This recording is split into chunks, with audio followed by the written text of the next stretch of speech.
Good morning and welcome to Grady Moreno's Homestead. This is Thursday, the 27th.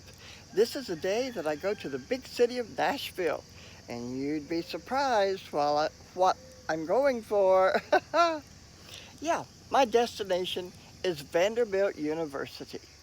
Yes, and that's where I'm going to have my pulmonary checkup today, just to see how good this thing's doing and, you know, worrywart stuff. But anyhow, it's time to keep our trust up above.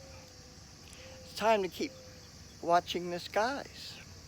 Last night late, there were some big birds flying over this place.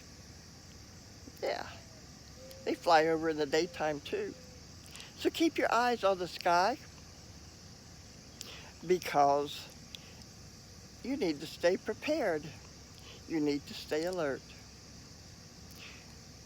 You have a wonderful day.